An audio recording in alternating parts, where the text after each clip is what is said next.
Yeah. Hi, I'm Holly Given, and I have a question for you, Tanya, and for others here, because it's come up several times yesterday and today, this thing about analog and digital, and someone cutting out the continents with a jigsaw, and people not liking coding. And so it's sort of interesting. In your talk, it looked like you did a lot of maybe you did the sketches at the beginning, I don't know. I think you did a lot of that artwork. You know, a lot of people like science, not everybody likes coding. I think it's very boring, but it's very cool for today. So I'm interested in this idea about making maps, making models, and that changing and being replaced by, you know, numerical modeling and coding, and this whole thing about analog and digital. I'm not sure what my question is, but maybe you can say something about that, and others. You don't have to know how to code to use the programs. Well, that's true. And that's certainly what I did and do, and it's probably what most people do. So you have somebody who's really good at coding and get them to do it.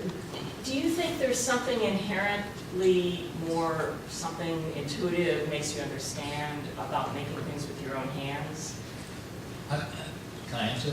So in my experience in the oil business, you know, we're out there mapping prospects, trying to say where we want to drill for oil. And in the old days, we had 2D seismic lines that maybe were on a kilometer grid.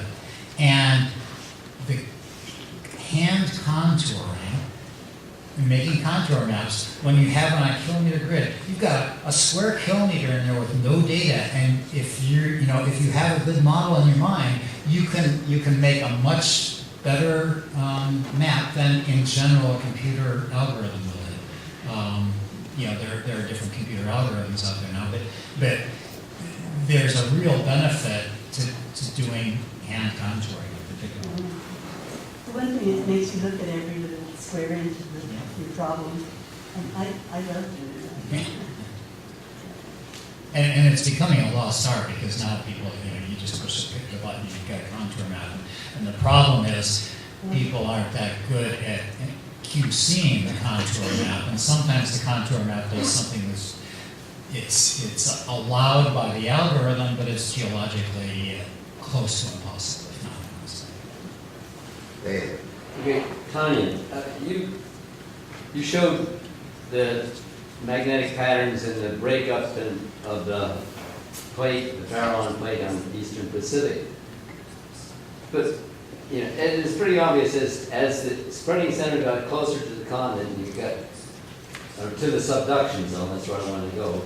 That Farallon plate got messier, messier, messier, messier. You didn't say anything at all about what role the subduction zone has to play in this. Is it because the plate's that's going down isn't so hot? It's hotter, not so cold anymore? Did you ever look into that? Well, what's going down is very young. So at some point it's... But why did it make the plate break up so much? Is there a relationship, a causal relationship? Well, very young is more buoyant. So what you see all along is that the pieces start getting... North America's going by to the right, and you see the pieces getting turned around that direction.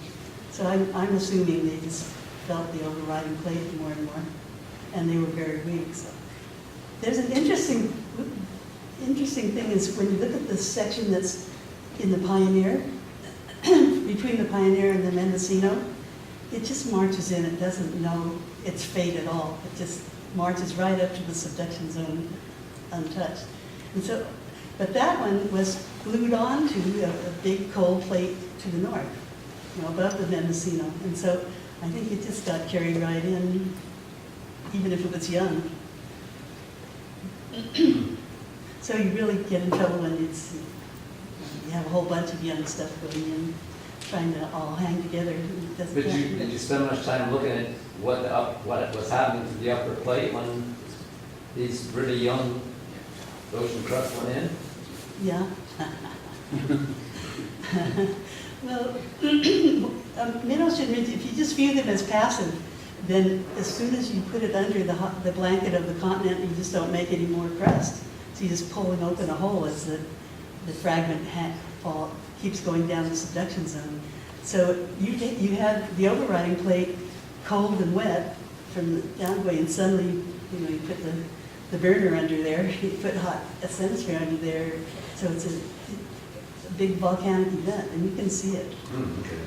And following up with that, Dickinson and Snyder, as you mentioned Dickinson in your talk, talked about the concept of a slab window that formed. And so it's just this open mantle right up to California borderland where the Farallon plates subducted beyond.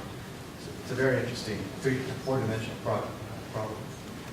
Yeah, I don't see it as a window because the down slab edge, you never can find any evidence of it.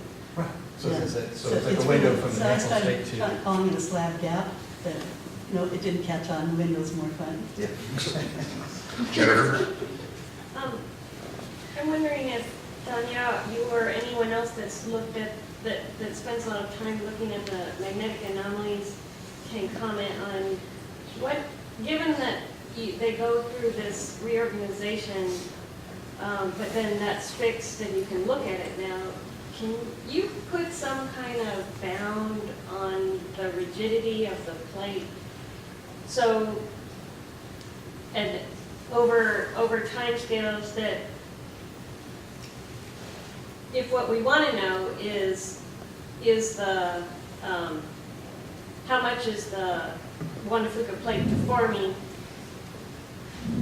as it's going down, because we're interested in looking at coupling along the subduction zone or something in present neotectonic timescales. Do we have some constraint that we could have on what's the strain within an oceanic crust based on how you tear it up in these propagating ridges? No, I can't hear you. But, You do. well, just a comment. When I was here, Marcia McNutt did her PhD on loading of the lithosphere in the western Pacific by volcanoes and by seamounts and geos, and she came up with a lithospheric strength, whatever. I'm not an expert on it, but so that might be a place to look. But she's dealing with old crust, old ocean crust. David? Can you say something about what you and Russ and other people thought was the cause of the oceanic crust being so uniform in thickness? Because, I mean, it was a very, very striking observation. I think we now understand how it is produced, but I've never had any discussions with the people who actually made the measurements originally as to what they thought was going on. Okay, yeah, well, when Russ was making those measurements, I was in elementary school, but maybe, I don't know, Bob, do you want to?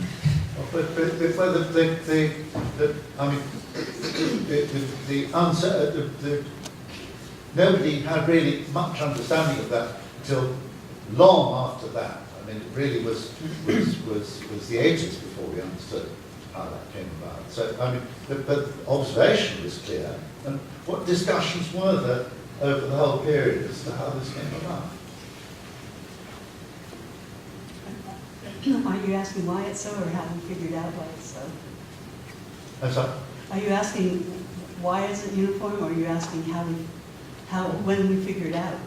No, I'm not interested in when we figured it out. I'm interested in what discussions there were after the observation was made as to what was going on and what you actually looked, what was the mechanism? Are you looking at me? I'm looking at The thing it was one of the major observations that was made here at Scripps, right? And I'm completely unaware of the history of the discussions of what was going on, right? Well, all I think is to reframe your question a little bit, is that the oceanic crust, when you take off the sedimentary stuff and so on, isn't that much different in thickness. And the various layers aren't either going on and doing this. In other words, in the Bay of Bengal, in the east side of the Indian Ocean, where Joe Curry here and the others have come up with 20 kilometers and so of material. An awful lot of that is sediment, but I think if you peel off the non-igneous thing, you're going to find it isn't. It goes, the paper you saw up there, which that was all from my thesis, the one that you saw where the things are going down, the subduction. Those thicknesses aren't very great. Under the trench, it's only slightly, the igneous rocks are only slightly thicker, very slightly, than they are almost anywhere else. There are a few places on the flanks of the central, in other words, your upflowing things where they are a little thinner. But with all, even if you take out the seismic, the earthquake fracturing and so on. But if you really look at it, it isn't all that different. And that's what, now people, when I have to be interviewed, I say, what do you do? And I say, well, my field is philosophical geology. And that's really what I'm talking to you now, as yours is too. But the other thing I just want to make a comment that ought to be made in connection with Russ Rake. First place, I want to say this is one of the most, to my way of thinking, one of the most delightful papers given yet, because it's about time that people got Russ out of the shadow of 2 or 3 other people who did a lot more talking than that particular thing. But the thing also you have to remember about Russ Rake when you're reading these is that what Russ wanted was layer cake geology. He wanted the whole world to be basically, you look at a cake and you see your different layers and you work out what the thicknesses of them are, chocolate and so on. And the problem was when I went out on expeditions with Russ, or he went out on expeditions with me, it actually was those 9 that you talk about on those. I tried to use ships as a mapping tool. What Russ wanted to do was to find thicknesses here, there, and so on all over the place. And the idea of taking a shooting ship and trying to go down a 9, 10, 11 kilometer deep hole following that and keep the thing clean, the results were what the real puzzles and trenches were doing it. And so when he first did it and established that first cross section that he showed, the one that you had Fisher 61 on, that was the work we did in 54. And that, incidentally, that was George Shore's first sea cruise doing geophysics. And it wasn't that, so he learned a fair amount on that. Russ wasn't on that. But those are just a few notes, but I'm only saying, I think if you rephrase, there isn't all that much difference. And so if you're looking at things that you're just laying down, then talk about what might make that happen. My question essentially presupposed that the oceanic crustal thickness was the same everywhere. But that's an extremely odd observation. Yes. And how did people, I mean, what was making such a uniform crust worldwide? Were the discussions among the people who made this observation as to why it was constant? But you're using the same material, the same elements in all over, very, very uniform, all over the world on various layers. So at least start with But that why? assumption. I agree with you, and I've puzzled the same thing ever since I started doing this in 1952. But never answered. What I would have to do is see, what is it like? We weren't able to say, why is it like that? But you must have had discussions. It's such a striking observation. There was the coffee drinkers around the coffee cup conversation for a student listening. Basically, the argument was always how good are the data, and what do the data mean, and can you count on them? And that was the level of concern, because we didn't have the big picture. The picture was unfolding, and there was this constant requirement that the data be interpreted correctly, and the arguments were more about that kind of thing. And we did not at that time, and students did not have a picture presented to them. They had raw data coming in over the period of time. But I find it quite extraordinary that nobody worried about. Okay, you measured it. And you got 7 kilometers plus or minus 1 or 2. And every time you went out to sea, you got the same number. Now, surely there must have been some curiosity. Of course, what? Don't mind about the big picture. Don't mind about anything else. You know, what did you think was going on? Donna. Well, just to, so stepping on here, I mean, I don't disagree, that's an interesting question. It would be fun to have been part of those coffee hour discussions, but just reminding you, I mean, it was, I think, John's work, really, where people were able to go from the simple travel time stuff to beginning to use a more complete set of the data, the waveform inversion, and start to say, all right, just how well we do know that answer. And then you have a platform that you've got the confidence that you can say, right, okay, we're ready to really tackle this because we're really confident. I don't want to downplay the importance of doing a proper waveform modeling and all the rest of it. But what that did was to change the thickness by a kilometre and a half. Well, all right. So Yeah, it's still today really quite uniform. yeah. The question that you're asking is the folks that are here that participated in this, what kind of a conversation was going on about this really fundamental thing about the cross of the ocean? When I Yes. got here as a student, that was the first thing I heard about. Everybody was astonished that everywhere you looked, it was the same. And it was presented to us as this astonishing fact. Yeah, you It was had the getting better and feeling. better. Well, Yeah, but they were going, they kind of were giving it to us as a problem. But how could that be?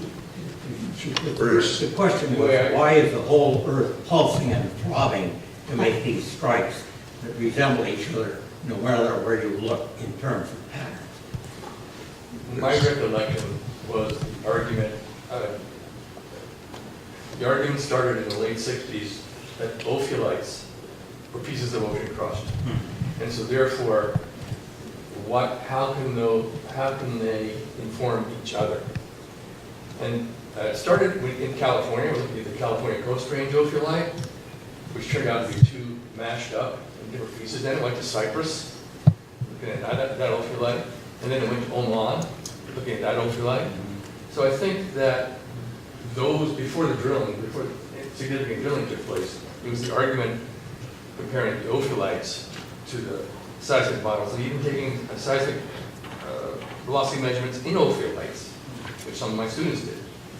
So I think that was the step that was taken that made the inside of what the ocean crust was, is the ophiolites. They're there to look at. You can walk on them in Oman.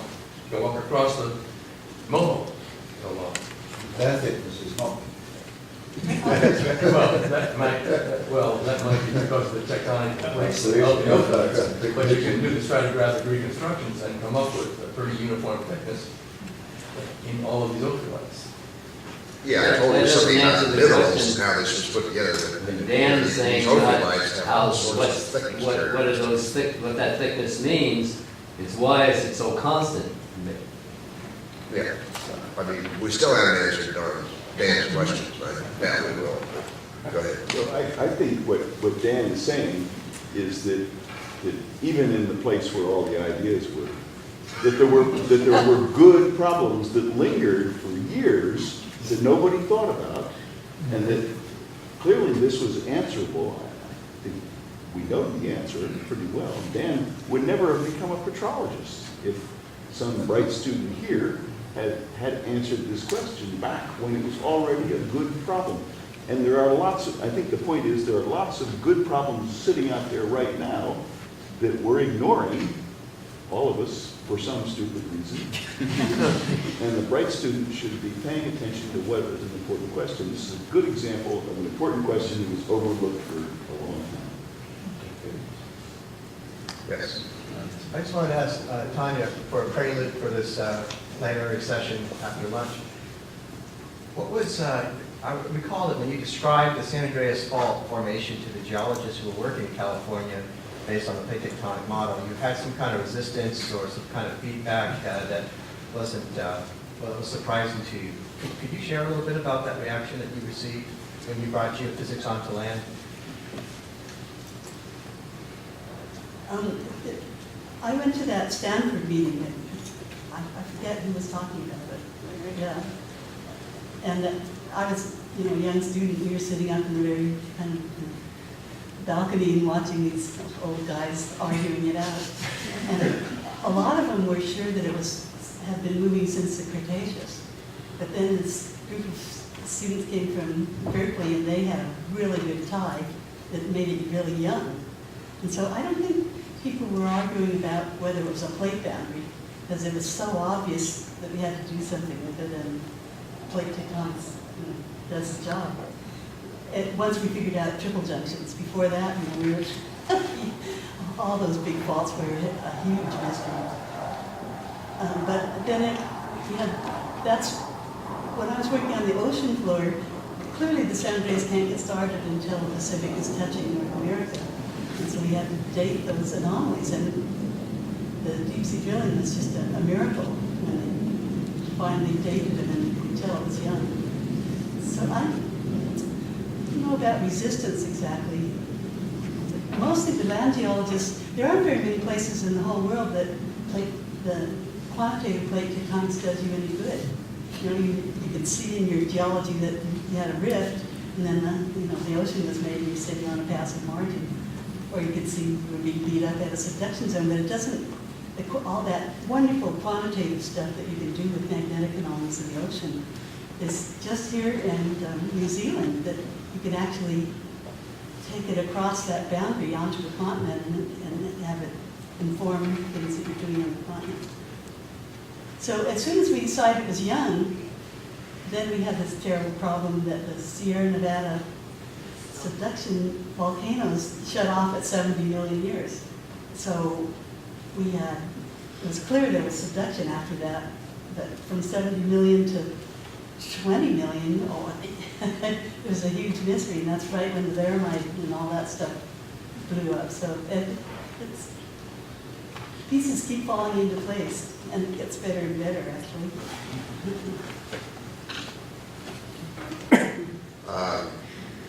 Okay. Time for like one short Yeah, question. go ahead. Oh, no, sorry. There's time for one short question.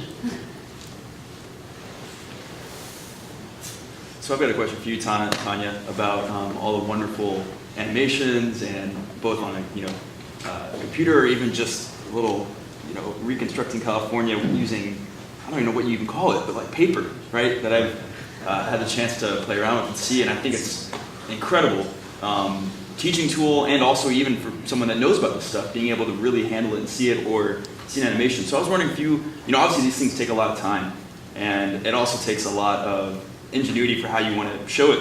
But do you have any advice for being able to devote time to doing something that can help a lot of people and also inform us scientists better about these processes that we're seeing? Because I think a lot of people realize, I'd love to do that, but I'm just so busy and I don't have the right skills. But I think it's really important, and you've done a really good job in your career and continue to with doing it. So I was just curious about that. I've been really surprised that I made all those animations trying to show these things, and it shows them. But as soon as you can do it with your hands, it's a completely different experience. And everybody, he's talking about a model that I made that you pull on the Pacific plate, it makes the transverse ranges twirl and Baja come off, and it just explains on a big first level basis, Southern California, it's all right there. And somehow when you see it on an animation, it just doesn't really get to you. So, I don't know, I come from a family of engineers. And you know what? I really loved, when I was a kid, the cereal boxes. Lots of times they had on the back little puppets that you could cut out and put together and make them all work. That's what my model is.